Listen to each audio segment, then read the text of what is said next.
What miracles of science and engineering it took to recover this gold. My mom still had a problem with it, but at least it wasn't, the bad part. Like the part I would have had to apologize for.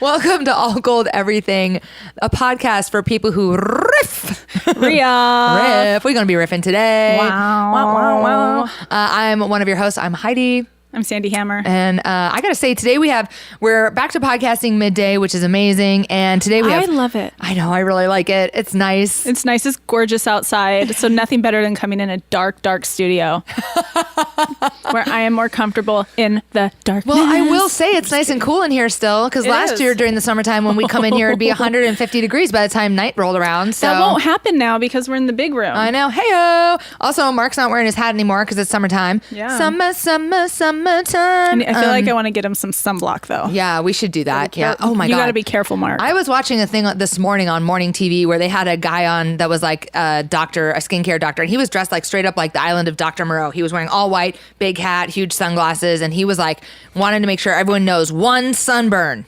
Yeah, I mean, you don't want to end up like me. Well, I'm just saying, what do you mean you don't? You're... California girl, so many sunburns with no sunblock. Yeah. I'm going to be Are like you worried Swiss about being cheese. cancerous, Oh, I'm going to get cancer I'm for not sure. worried about it. But I'm not worried about you. No, it'll be the kind of cancer. I'm going to knock on wood real quick.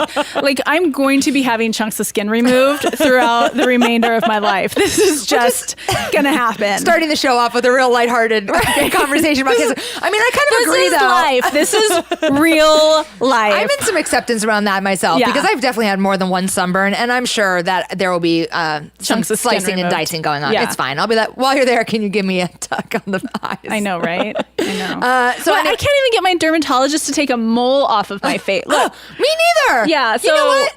Like, they could take out cancer, but they can't take out a mole. I mean, really, we I'm- can put a man on the moon and you can't take off a mole from my face. Exactly. I have one on the end of my nose that they won't take off because they're like, oh, well, if something went wrong, then you like would seriously be missing a part of your nose. I'm like, There well, are plastic surgeons for that. I know, but it's elective because it's like not a thing. Anyway, but yes, maybe once this podcast starts paying, I'll be getting plastic surgery on my nose mole. Oh, girl, we're going to have to check ourselves. We are going to seriously have to check ourselves. Hey, well, today we've got pastries, we've got coffee, we've got lottery tickets, we're gambling. This is the fucking best damn thing I do for myself each week. I want to show you guys. Sandy's got some vegan toast. It's like spelt and avocado and like some kind of adobe sauce that is really hot. Like Chipotle and adobo? Yeah, I bet adobo. That's what it is. That's it. I don't eat that because it makes my heaven. face melt off. It's heaven. I mean, there's a lot of onions on this. I will not be kissing anybody, but that's okay. Well, you know what? I got it from this upper left roasters, and I had it before when I was practicing vegan, and it was the only vegan thing on their menu aside from they do have a vegan chocolate brownie, which they didn't have today.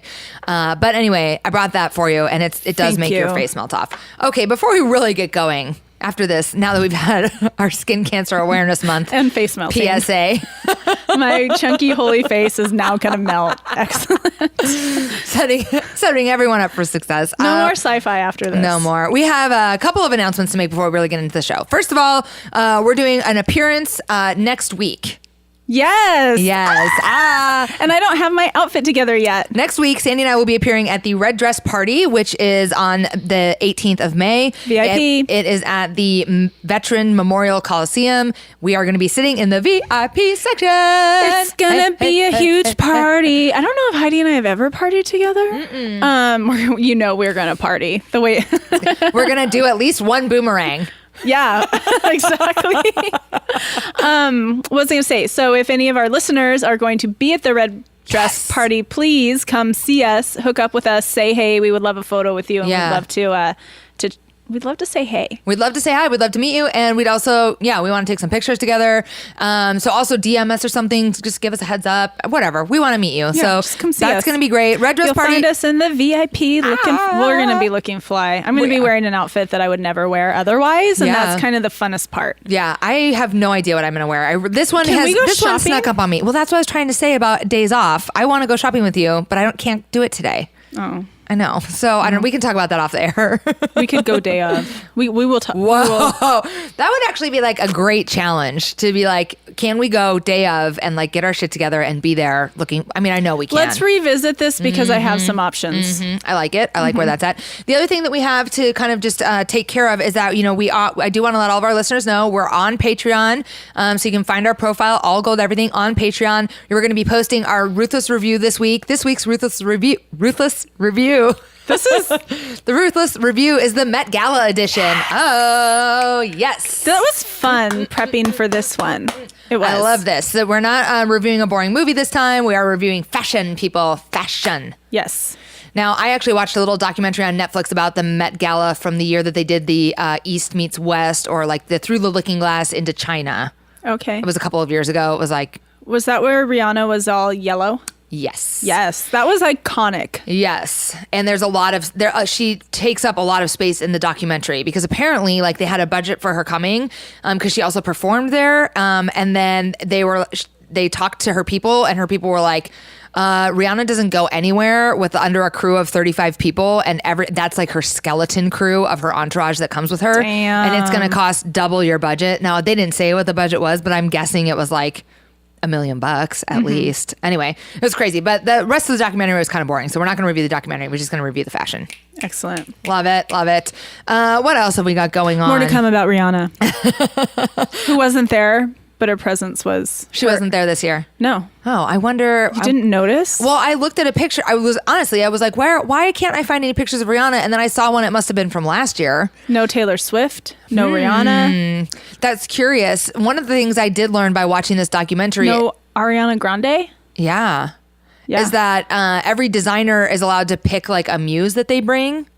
Yeah, I did catch that. Yeah, and so maybe nobody selected them as their muses. And the other thing I noted that I learned from this documentary is that Anna Wintour is adamant about scaling down the guest list. So is it possible that those three did not make the guest list, but like the Kardashians did? I don't know. Anyway, we'll get into it. I think it's possible. It is possible. It's very possible. Because people drop everything. I don't think it's schedule conflicts. I think people drop everything to be there.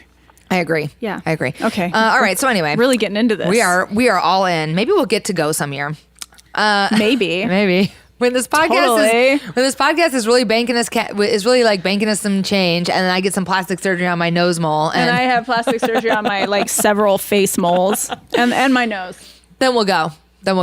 Fix my shit. Speaking of the Kardashians, that leads us right into the first story of the afternoon, which is that okay. There's a story about the Kardashians. Surprise! Long time no see, guys. Every single week. Long time no see. Maybe we should turn this podcast into a podcast about the. No, we should not turn it into a podcast about the Kardashians. Okay, so let's see. BuzzFeed is reporting that KKW, that's what we're calling her now, Kim Kardashian West, has released 17 people from prison in the last 3 months since she took up and really applied herself to her legal career. Oh, I just had a super cynical thought. Yes. I just hope they what's it called when I just hope they commit crimes. That they reoffend? I hope that they fucking reoffend.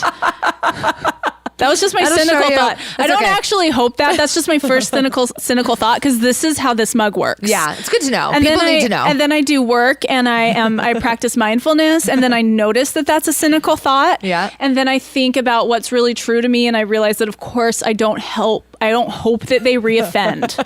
It would be ironic, though. I mean, or I don't know if it would be ironic, but it would be amusing. Like vindication, like, haha, see, I knew that you were no good. Yes. But then, like, okay, mindfulness, notice. Of course, I don't want Kim K to be no good. Of course, I want Kim K to be good, because I want to live in a world among good people. Yes. That's how that works. Yeah. A little snapshot. Thank you for taking us there. A snapshot into how this mug works. Yes, it's good. Yeah. Apparently, her personal lawyer weighed in on this, which I don't know what the difference is between being Kim Kardashian's personal lawyer and being like her PR person. Well, she probably has 72 lawyers. Yeah, she probably Can does. we just be honest? I mean, girlfriend's been divorced enough that she definitely has 72 lawyers. Yeah, let's put a pin in this. I want to finish where we're going, but we need to come back to something that I have recently learned about the Kardashians. Yes. That just feeds my cynicism. But do go on. Well, I think that's about it. I was just going to say that she's got a lawyer who said that she's using her platform to shine a light on these, I guess, wrongly convicted or overly sentenced that's people. That's the idea. Like working with the Innocence Project and things like that, or just overly sentenced, like people on marijuana charges who went to jail for 20 years and left their kids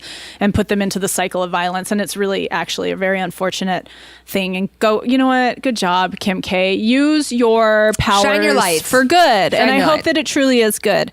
What I learned is unfortunately not truly good. I think it's shady as fuck. Ooh, give us and some this is shady how dirt the rich on the people stay rich and us in the middle stay in the middle and keep fucking sinking. I heard that the Kardashians have a church. Oh my God. So that it's a tax shelter. Yes. And I'm telling you. What? We need a church. We need a church. We need an all gold church. Seriously. Come worship at the Church of All Gold Pod. Oh, I do like this, actually. I really like where this is going. That is super grandiose. We're going to check ourselves. We aren't going to go there. We just want listeners. That's true. We just want people to subscribe. Yeah, fuck the church. Yeah, you can subscribe to us without joining a church. You don't even have to worship us. No, you don't. You can even disagree with us and write to us about it. Oh, that would be great. I'd love to get some haters. We know we were on the show. That's one other thing before we go further down the Church of the Kardashians. Yesterday, Sandy and I were on K2 Afternoon Live with Trey Renee for the third time. It was so great. Love Trey Renee. She is bomb. She's the best. Yes. She makes it very, I sent the link to a couple people who said we did a great job. And I was like, you know what? Trey Renee makes it so easy. She's very easy to talk to. She asks tons of questions. Like, it's very casual. But one of the questions she asked us about was like, what do you do when you have haters in your group of supporters? And, or how do you spot a hater? Yeah. And I'm like, well, I mean, if it sounds like, what did I say? If it walks like a hater and it talks like a hater, it's a hater, right? Yeah. And now I can't remember why I'm bringing this up. Oh, because it would be fun to have some haters. So if you want to hate on us, send us some emails or DM us or leave us some notifications on our YouTube channel. Let us know why you hate us. So I don't really want to invite haters, but I will let you know that it is like a sign of we've arrived if we have haters. But I like that also because like in our community that I have a little frustration with, we're not allowed to talk about haters. That's really negative. Oh. And it's nice to be able to be like, yes, there are haters. And like in some people's circles, people actually still have haters in their circles. Like I remember that when I was young, you'd be with a friend and you'd be like getting dressed to go somewhere. It wasn't really a and friend. you'd be like, should I wear this? And when they say yes, or should I get my hair cut off? And they say yes, you're like, oh, I don't think you're telling me you're telling me this from like the goodness of your heart. I think you want me to like chop my hair off and wear this ugly outfit. It's like a friend of me. Yeah. But like it was kind of common before, before all the changes happened in my life and I started choosing the people in my life differently. So to me now it's like really obvious. There's no way I would confide my shit to somebody I didn't trust ever. Not in a million years. Ever. It was funny to hear her talk about that. I don't know if that means, she was like giving us this kind of a scenario, kind of a if you have to side eye them and you have to wonder if they're just trying to be haters, then you don't trust them. Yeah. And they're haters. And you should, and you would not, these would not be the people that I would recommend anybody confiding in. Somebody that you have to side eye and think. Now it's tough in relationships because like if I don't like your man and you're telling me that your man is doing some shady shit, I'm gonna go hard. Yeah, unless true. So that's a different thing and that gets tough. But usually your friends are right about that and they're not just hating on you and wanting you to be alone and miserable. No. Usually they want you to be alone and thriving and then finding the person that is really truly meant for you. Totally. I wish I had time to say that to Trey Renee. She can listen. Listening. I know, we can tag her. She can listen to this. Well, speaking of haters and do we have more on the Church of Kardashians? No, that's it. It would just be another cynical rant if I went on. So I have a new thing for you to shift to cynical rant to, which is that there's some summer programming coming on. Everyone's launching new shows this summer. And on the way over here, actually, I heard a commercial for a reality show that's going to be hosted by Kristen Cavallari of Laguna Beach or OC fame or whatever, right? And it's called Paradise Hotel. And it's a 4-week... It's going to be on Fox. It's only 4 weeks long, and the couples have to hook up or check out. You have to bone to stay in the hotel. Okay, so isn't this a reboot of an old show? I do not think it's his first time around. I'm with you. I think that there was something about this maybe 10 years ago. So anyway, it had me think about reality shows, and I found this story this week. Do you watch The Bachelor, Bachelorette? We've talked about The Bachelor because Colton, the last series was a Bachelor. So now we're back on Bachelorette. So apparently a woman named Hannah competed for Colton's heart last season, didn't win it. She is now the new Bachelorette. And there is a contestant who's vying for Hannah's heart this season. His name is Mateo Valles, 25, from Atlanta, Georgia, from the ATL. Here's a picture. If you're watching us on YouTube, you can see a picture of Mateo. Isn't he just an unremarkable white man? He kind of looks very just unremarkable. So unremarkable. What was it that we were talking about with Joey yesterday where we were talking about, you're wearing a button-down shirt tucked into your khakis with... Yeah, Weebay. Oh, we were talking about your dog. This might be... No, I don't want to insult Weebay, but this might be the male version of Weebay. Only if he has an inhaler in his pocket. Yeah. He needs an inhaler in his pocket and like his mom's phone number. Yeah, yeah, exactly. And I feel like he might have like some kind of very lame tattoo, but I can't geez. Maybe this guy's got like a Tasmanian devil. Oh, maybe he's got like a barbed wire tattoo or something. He's not quite old enough. Yeah, but, right. So anyway, his Mateo, it turns out, has fathered 114 children via sperm donation. Did he just need money or what? Why did he donate his young sperm? We were talking about this before the show, and Mark said like he's out, right? I mean, what did you say? He's out of rotation. He's out of rotation. Should we be pulling this guy out of rotation? And we should be pulling this gene pool. We don't need more unremarkable white men. Certainly not 114 more. I mean, could you imagine if like I don't know Bonobos shirt? I see you. I see you, Mateo. Yeah, or is it like an untuck it? It's either an untuck it or a bonobos. It's like, and I wonder if these khakis are shorts or full pants. And he's wearing like shorts. I hope they're shorts with white sneakers. White sneakers. Yes. He's like, damn, Daniel. He's like, damn, Daniel combined with like, I don't know, a sperm donor. I just feel like I need to know why this young man is donating his sperm. 25. You're right. He's very young. Why is he donating his sperm? I don't know why anyone donates their sperm. I have to guess financial reasons. But I mean, there must be a lot of clear legal work about liability, because what if all 114 of his kids came to him and were like, amazing. I'm going to college, I need some money, or whatever. Yeah, I don't think you can do that from you sperm must not donors. be able to. I mean, otherwise, I was just going to make a really crude. It's not working for me. I wish it would. I need some money for law school. I don't know why anyone donates that much sperm other than he must be getting some money from it. Yeah, probably like $40. I think he once had a meth habit. Oh, maybe. Yeah. Oh, yeah, because you can donate plasma and sperm and get money for meth. Yeah. I'm sure. Oh, okay, so this is another weird pairing. Another question, kind of one of these eternal rhetorical questions. The first of which is, why would Mateo donate that much sperm? The second of which is that... Only a young man could. Only a young man could. I don't know. I just read about this or heard about this on the radio the other day. You know Post Malone, who looks like a doodle bot. Like, it looks like people just took a Cabbage Patch Kid and scribbled all over him, right? Yeah. He's kind of a cutie. He's one of many. He's a lot like Lil Pump, right? Yeah. Who's like these kind of adorable kids, but then like have all this like face ink and like whatever. Anyway, Post Malone is a huge... Good Lord. I can't. He's a huge fan of Crocs. Oh my God. Okay, not only is Post Malone a huge fan, so this little doodlebug is always bopping around in Crocs. I'm just looking at this picture. I'm dead. You must watch this on YouTube or you have to Google it or whatever, because I mean, look at the state of this guy. He's like so adorable and weird, and he's obsessed with Crocs. Okay, so he wears them all the time. So of course he paired up with Crocs and he created a Post Malone line of Crocs, which is what we have in the picture here. Mm-hmm. I'm catching the vibe. I'm like, also, I had barbed wire on my forehead, so put barbed wire on the Croc. This is incredibly creative. I do like that this dovetailed really nicely with my barbed wire comment about Mateo, which I didn't even realize that he had barbed wire on. It just happened subconsciously. It's just, he's got a barbed wire crown. Crown, yes. How very 9 Inch Nails and Jesus-y of you. Yeah. There's like a lot of things going into that. So anyway, this is his first collaboration with Crocs, but he's on to a second collab.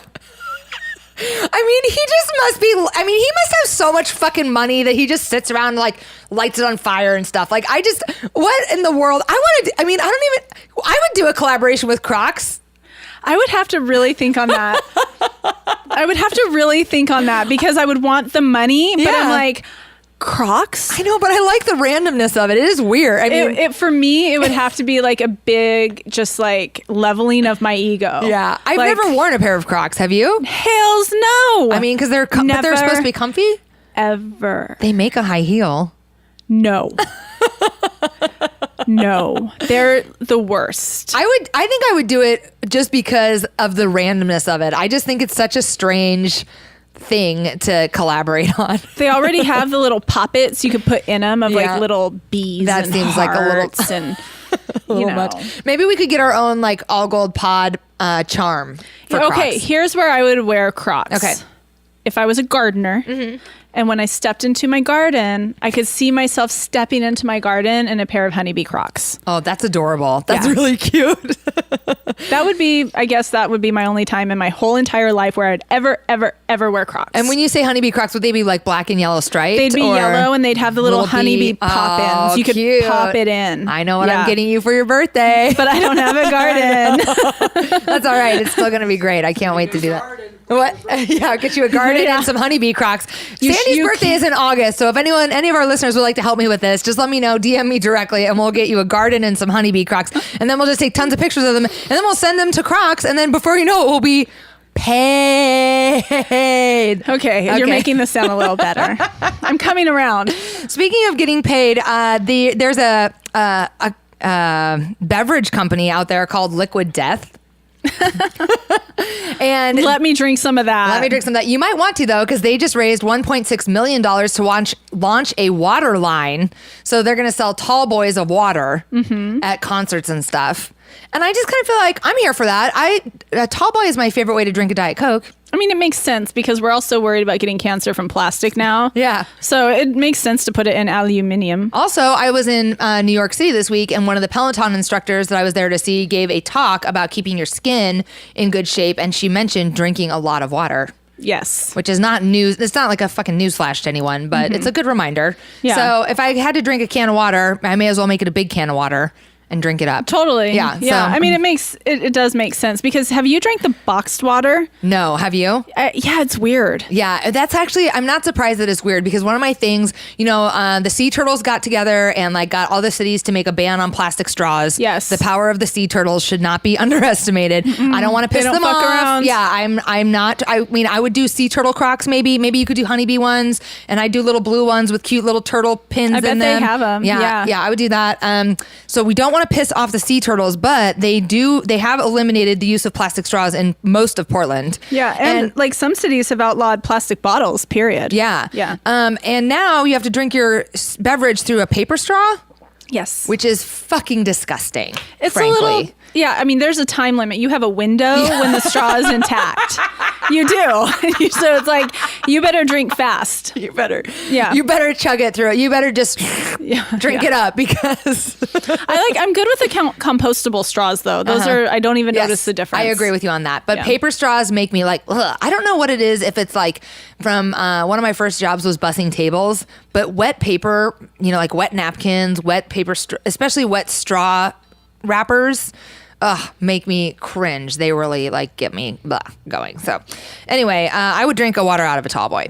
The other thing that's kind of interesting in the local news is that the state of Oregon just passed some legislation that allows Oregon dentists to administer all vaccines. I feel like you're on board with this. Yeah. Yeah. It makes sense. I feel like people should be able to get vaccines anywhere. You should get them, and having your dentist give them to you I already hate going to the dentist anyway. Yeah, although my dentist is awesome. It's about missed opportunities. You just want to really minimize the missed opportunities. You want to maximize the opportunities. Yeah. So going to the dentist makes perfect sense to me to give it.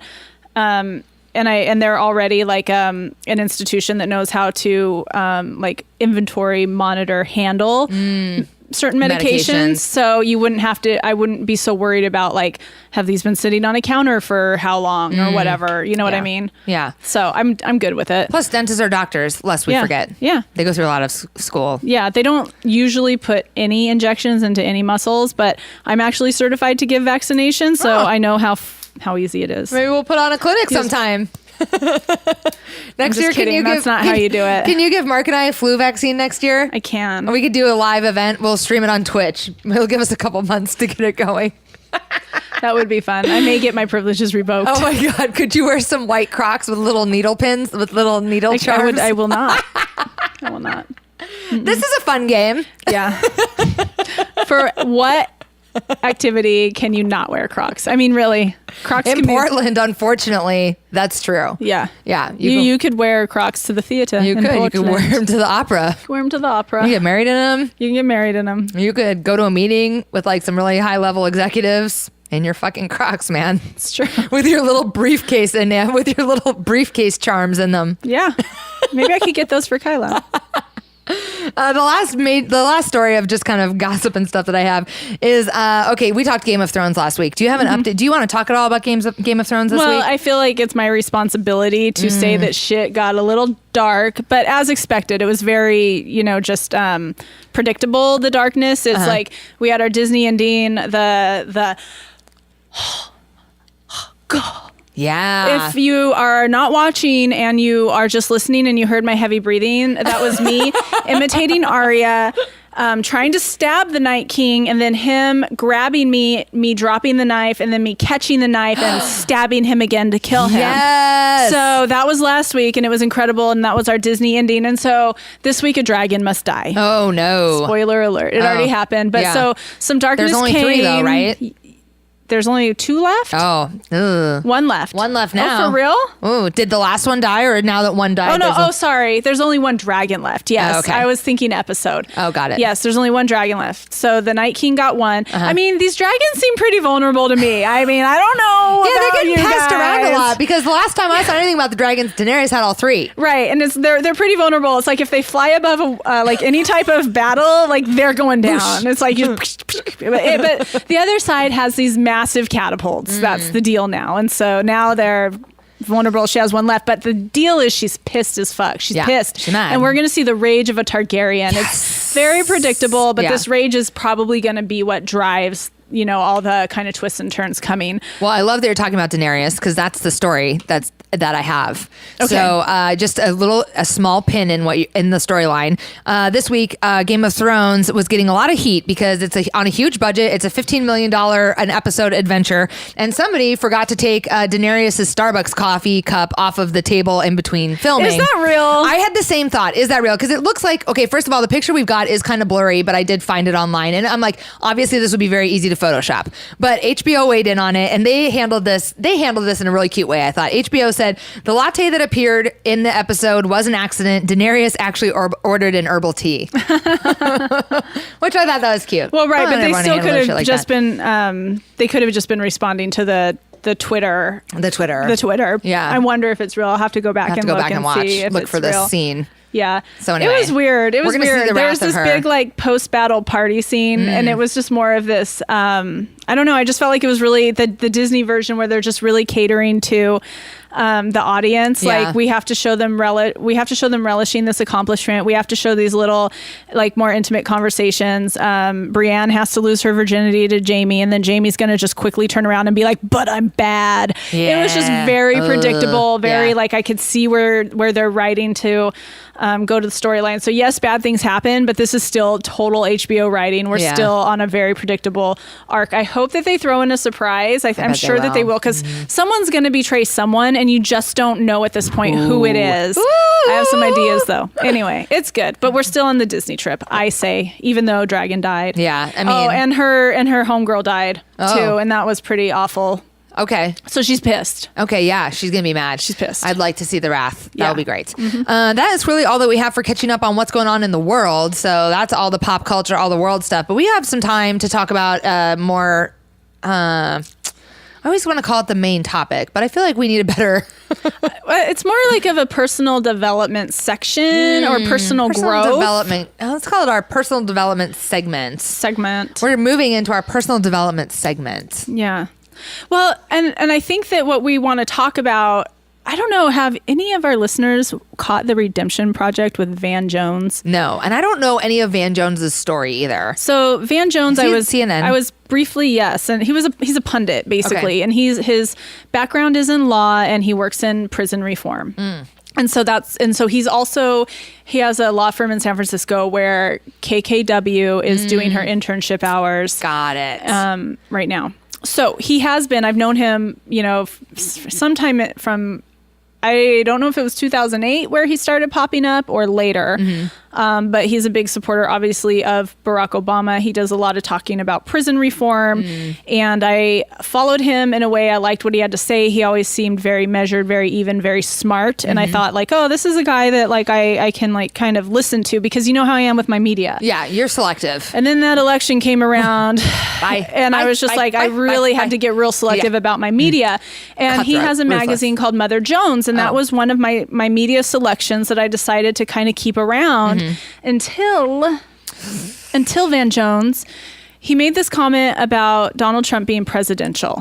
He said that early in Donald Trump's presidency, he handled some, I think it was some foreign crisis, in a way that was quote unquote presidential. And I was just, and he stood behind it. He stood behind it, and he just kind of stuck up for it. And now I'm wondering what, like, the inroads are, because with his relationship with Kim Kardashian and her relationship with Donald Trump, I'm beginning to understand there might be some stuff behind that I probably am not with. Yeah, that's really surprising, because I don't know much about Mother Jones other than that it's like very progressive, very left-leaning, you know, like it would not be a place that I would expect to have anything complimentary to Donald Trump. And it would not be a place where I would expect to see a connection between the main editor or contributor or owner of it and Donald. But obviously KKW is a clear connection between the two, because she has spent more time in the Oval Office than Donald Trump has himself.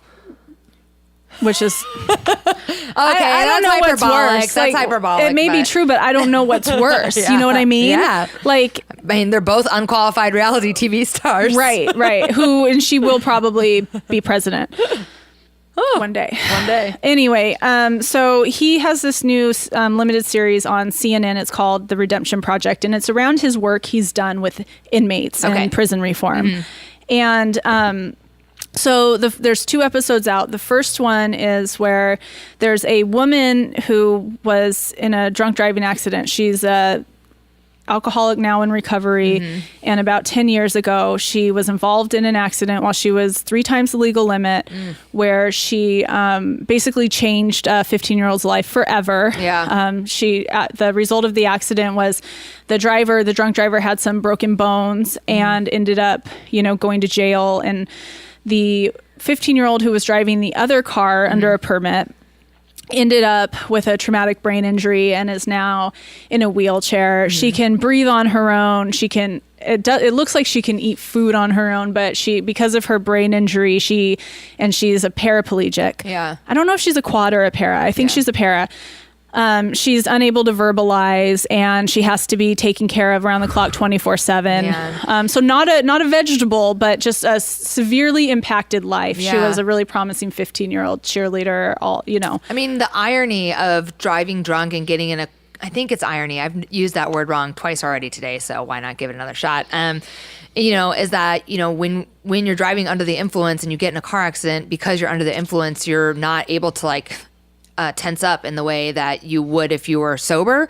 And so a lot of times drunk drivers walk away from accidents that kill sober people, or would have killed them if they were sober. And it's just such an unfathomable, I don't know, sounds horrific, right? No matter what. Yeah. So the premise of this special is he takes some time talking to the person. So the premise is that these two are finally going to meet, and it is not like Van Jones going, oh, hey, do you want to meet the woman who did this to your daughter? It's this woman, and through her, which it really looks like her recovery, she wants to make an amend, is what it looks like to me. Yeah. And they have previously wanted to hear from her, and they were wondering why it had taken so long.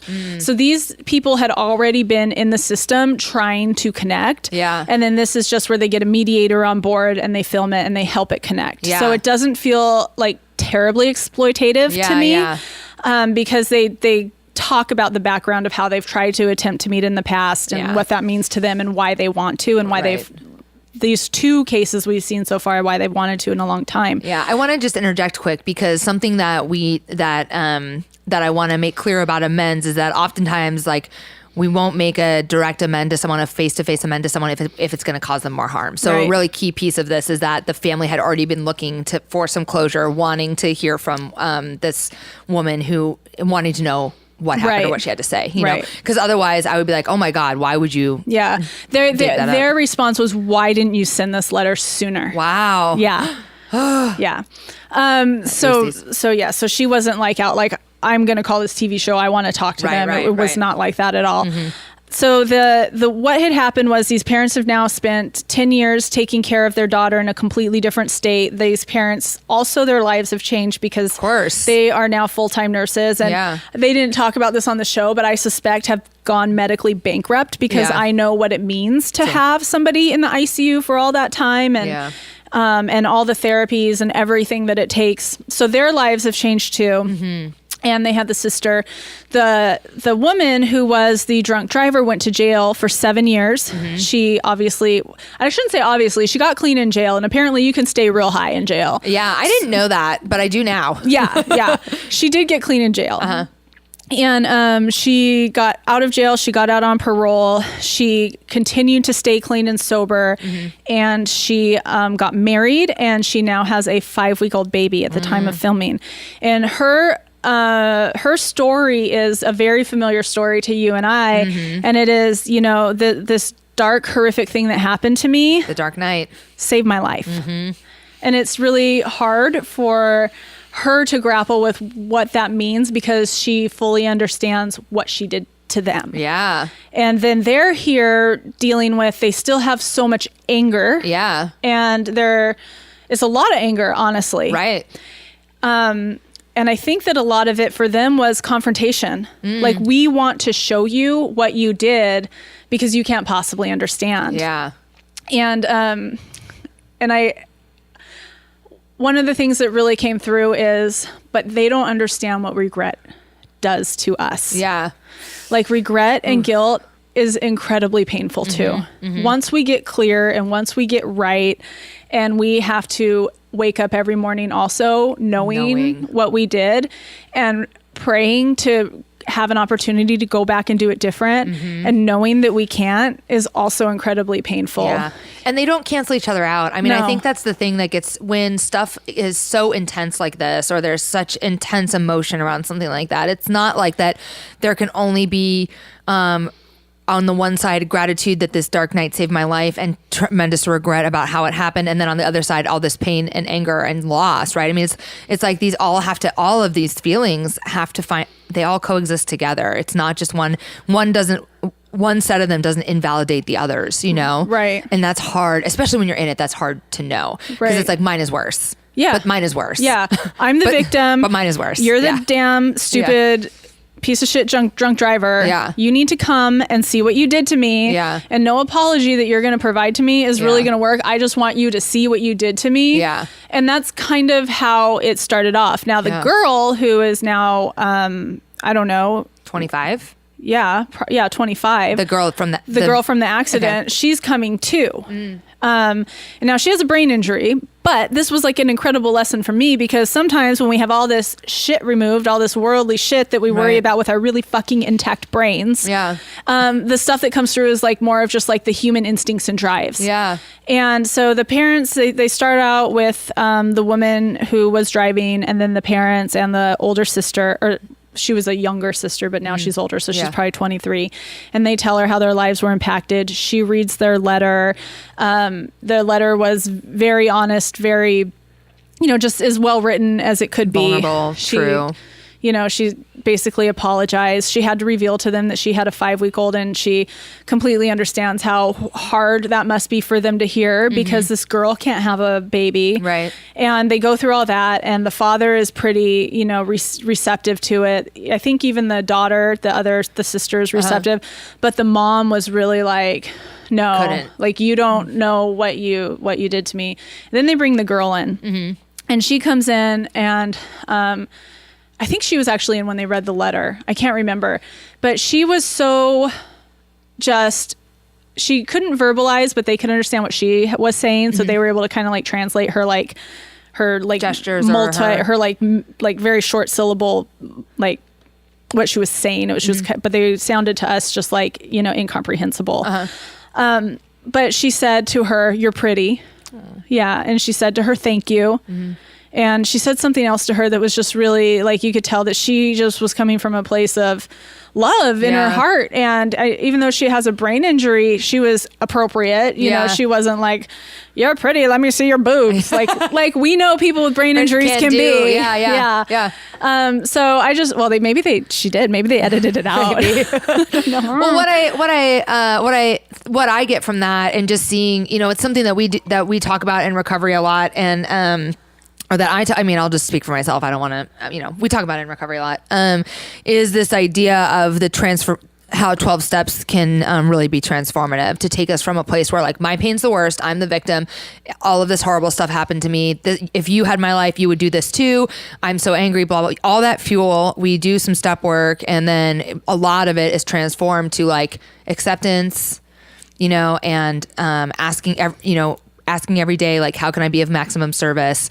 Knowing that we can't go back and undo that. So, you know, that's kind of been my solution. Like, I can't go back and undo some of the stupid, horrible stuff that I did, but I can move forward in my life every day being of maximum service to other people in my life, right?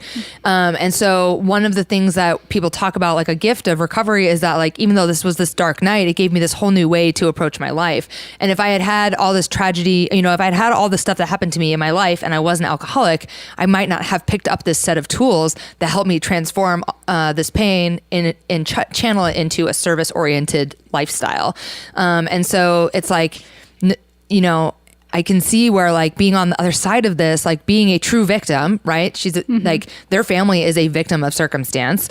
Like they don't probably, I don't know, like who knows what kind of grief counseling they've done, or who knows what kind of tools are available to them. And also who knows what kind of willingness they have to pick them up. And so just like the pain of all that is just like, I bet that was really moving. It was. And like the story's not over. So the parents actually do, they go and they speak at classes to teenagers to kind of like say like, this is what drunk driving can do. And and the young girl in the wheelchair goes, and the parents go and they talk to kids in like high school level, like very sophomores about it. And the driver, she talks at DUI classes and tells her story at DUI classes. So they're both trying to use this horrible thing that happened as an opportunity to be of service and hopefully prevent it from happening to other people. Also, they have a mediator in the room with them, and the mediator is very clear about, this is not about to change what happened. We can't change what happened. What happened. This isn't about forgiveness. This isn't about to make you guys walk out the door and just suddenly feel better. This is how important. Only about having a conversation. Period. Just to really manage everyone's expectations. What a beautiful, that is, I never would have thought of that. And then the overarching effect, I think, and so the overarching effect is that I'm having other thoughts coming into, but the overarching effect is, and this is something that my daughter and I talk about with, you know, political divisions. The overarching effect is when we're in our anger and when we're in our even victimhood, even though she's a true victim and they have every right to be there. We're seeing the other person as the enemy, the perpetrator, the bad. This allows each of them to see the humanness and the person. And on a very kind of, you know, kind of surface level, that kind of human love that we have for each other. You know how you can be so angry at somebody, but when you sit down and talk to them face to face like a person, you can't deny their humanity. You can't say the things to their face that you say about them behind their back. Or on a internet board or troll or whatever. And so what it does is, I think for me, is like it brings the love into the room, or as much as can be brought into the room. Some of us have bigger capacities to like open our hearts and shine that love out than others, but it kind of starts this off on a foundation of love. And I think that that's something that is going to have to happen with politics too, in a country right now that's so divided. When we're sitting down, you know, across the table from somebody, or, you know, across like whatever it is you do, if you are in a gun club, and you're shooting next to somebody who happens to be, you know, progressive and liberal, they just happen to like guns like you, you become friends, and you see that person as a human, and you start to know them, you know, whatever it is, the activity is like when we get face to face with each other, they don't become the enemy. They don't become hateful. They don't become, oh, they must be stupid. Right. That goes away, and a little bit of like human, like love, the instinct, I think the instinct of human love kind of comes through. And I think that that's kind of what I noticed happen is sort of the point of this redemption project. Now, for me, as a alcoholic in recovery, there was some profound feelings on the other sides where I to have the feeling that I could be in her shoes. Yeah. It was really oh my God. really overwhelming. Yeah. Because I knew it. I always knew it when I was drinking. Yeah. And I have to disclaim, I mean, I drank and drove a lot, and it's just by luck that I didn't hurt myself or somebody else. Or, you know what I mean? Yeah. Like I almost flipped my car once and that was it, you know, well, twice actually. But, you know, it's not because I was good or deserving, or I was just like fucking lucky. Yeah. You know? Yeah. Yeah. So also to like be able to watch this and have the humility of realizing that I'm no different than her. Yeah. It was a nice reminder of the pain and the harm that alcohol can cause to families. Yeah. Well, and one of the things I love about what you just mentioned about kind of sitting down at the table or becoming involved with people who have different views than us and like how we can see each other's humanity, it's so important because, you know, in this day and age with technology, I feel like even all of the algorithms aside, we are so much more willing to be in our phones, in our technology, interacting in this technological way than we are anymore to call up a friend and say, hey, let's go grab a coffee, or go out to coffee with a coworker. When I was still working 9 to 5 at 2:00 every day, I would go across the entire floor of my 12th floor office and be like, I'm going for coffee. Anyone want to go? And anyone that wants to go can come with me. We're going to walk 3 blocks down, grab a cup of coffee and come back. And like, of course the usual suspects came, but I'd offer it to everyone. And to people I didn't know, you know what I mean? For the opportunity to just like get to know them better or see their humanness or talk to them about whatever project they're working on. And so I don't do that as much, especially now that I'm not around as many strangers as I was, you know, I'm not around as many different type of people as I was 6 months ago. And then the other thing is, you know, we all know that the algorithms on our phones create this confirmation bias where we only get news, you know, we only see stories that already confirm the thoughts that we already have. And, you know, and that does nothing but polarize us even further. So it's like, we really do have to start to, you know, I really was thinking about it in the broader context of politically, like how in the world am I going to, you know, I need to put some energy and action into like sitting down across the table with some people that I don't necessarily have the same views with. Right. You know? And you don't have to sit across the table with them and talk politics. No, we could talk about anything. Talk about their family. Talk about, you know, whatever's going on in their lives. Like you said, the project they're working on at work. Yeah, totally. We don't have to start. We probably shouldn't start on politics. Right. We probably should start on like what kind of pastries we like or, you know, whatever. I don't, you know, whatever it is. But I mean, and it can start even smaller than that because I'm not going to be going out to fucking coffee with any random, anytime soon. Sorry. But I can, you know, I could look the people in the eye who I'm buying my coffee from and I could just genuinely say, hi, how are you? You know, a lot of people don't do that. Yeah. It could be just that because I don't have to know whoever's, you know, selling me the coffee. I don't have to know their political leaning or whatever, just to like want to connect as a human eye to eye. And I will tell you what, like the best thing I ever did and it was totally unnoticeable, which was crazy, was delete my Facebook account. Yeah. Delete. Bye. Not suspend. Delete. Bye. It's like it took my head out of my phone, like in such a way that was freed me up to look around me, and I didn't even notice it was gone. Yeah, and it was real. And so Joey just took Twitter off of his phone because his thing was Twitter. Yeah, Jeff does Instagram every once in a while. Yeah, I probably should be better at Instagram because we kind of need to do it for this. But I'm sitting here going like, what do we need to have? What do we not need to have? I could go for a long time without looking at Instagram, but I did just post a photo on Weebay's page, so I have been looking a little bit more. Yeah, I love it. And I just think I'm glad to be having the conversation that we're having today because the other piece of it is like, and I truly believe that this is the journey for me, is to learn to accept my own humanness and to learn to accept it in other people. Yeah. You know, that we're all just humans. You know, what is it? We're all spiritual beings having a human experience.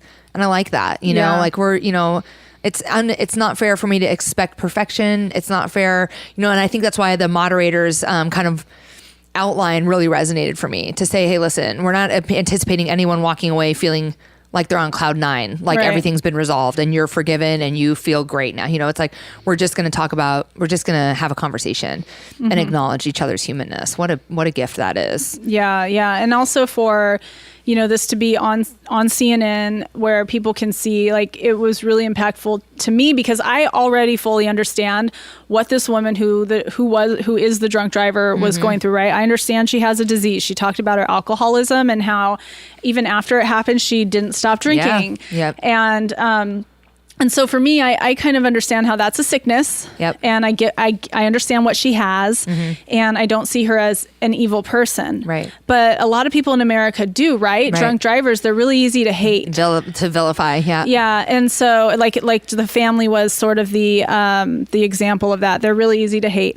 And what it did was it just kind of gave the message out to the people who are watching this, who are open to receive it, to see her in a different light, to take away that veil of, I just automatically get to hate her. Right. To I get to see her experience. It's really hard for people who haven't gone through it, though, to not understand how we just can't stop. Yeah. Like, you know, it's like, well, if you hit somebody and you cause them to almost die, why would you pick up another drink? Yeah, I'd pick up more. Right. And that people don't understand that. No. And so just to have kind of one person putting herself out there in such a vulnerable way to say, I'm that person, I did it, and I kept drinking. She didn't make excuses for herself. She said, that's what I did. And it was just so powerful to me. And I was just so happy to see this on TV. I was so moved in so many ways.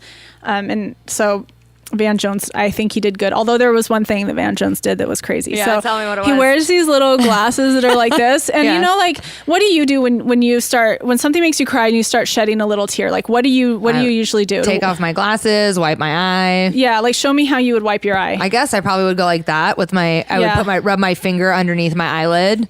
Yeah. So I don't think I would like go like this and like mush my eyes up. Would you leave your glasses on and go? No, you definitely take your glasses off. A 4-year-old child wiping away a tear.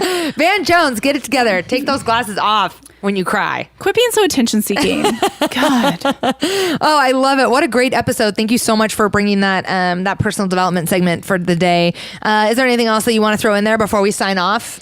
No, because when we sign off, we're going to start our Ruthless review, which you want to go to Patreon to check out.